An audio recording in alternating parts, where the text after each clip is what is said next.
Hey guys, how y'all doing? Bioniclesaurus here, and in this video we are going to be taking a look at this fine little fella. This is the Safari Limited Diabloceratops. This is one of a couple Safari Limited figures that I have been meaning to make reviews for a while now, so let's get straight into it.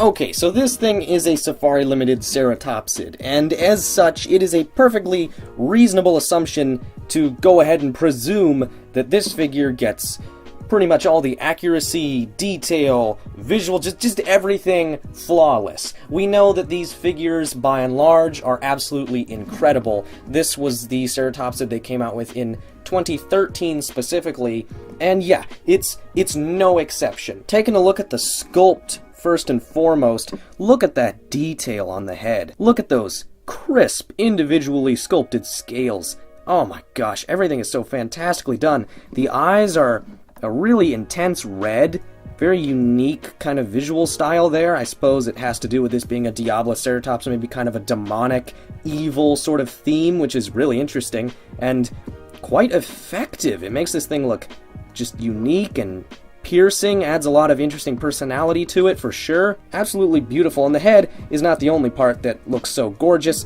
This sculpted detail and the paintwork extends all the way across the body. There's not a single part that is sloppy with the molding or the paint application or anything like that. It's just so well done, as expected. I will say that the paint job could be a little more complex. The paintwork is not bad by any stretch of the imagination, but it's also pretty simple. Like, this is a figure where you can pretty clearly see that they had a shade of tan paint and a shade of dark gray or black paint, and they kind of just used those two shades. Some dry brushing or staining or something like that to really bring out some of the molded detail would certainly be a good touch on this figure. As it is a bit stark.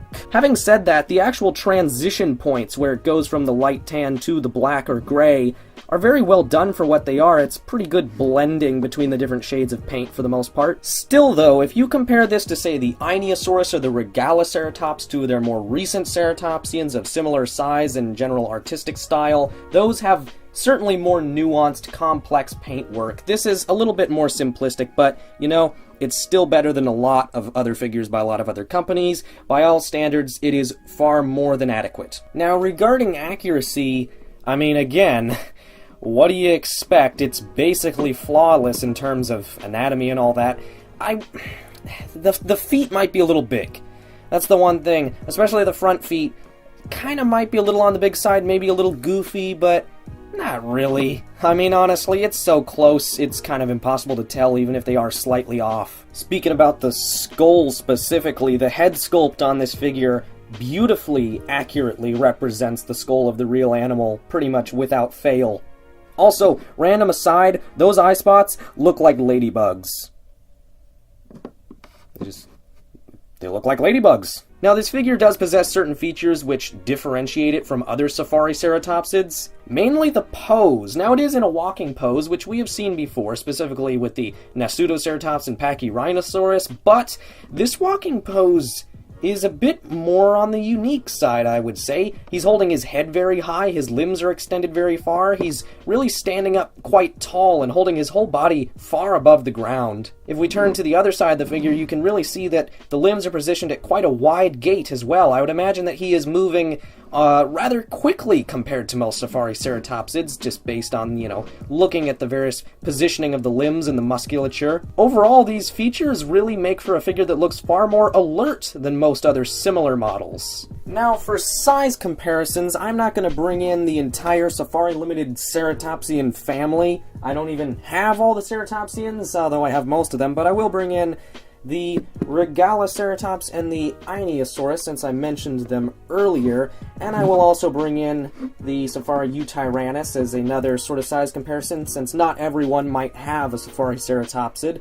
As you can see, it scales quite normally, pretty much what you would expect. Now, I'm just going to go ahead and give this thing my overall rating right now. I'm giving it a solid 9 out of 10. I think I would probably give straight up 10 out of 10s for these two, and maybe the Nasudo, but you know, just because it's not perfect doesn't mean it's not amazing.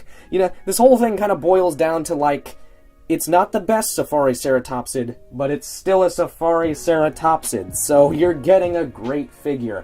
Now, if you would like to purchase this, or any Safari Limited product, literally anything you could possibly want from them that is still in production, you can do so at their website, safariltd.com, and you can also do so at their Amazon store, which is, I believe, amazon.com/safariltd.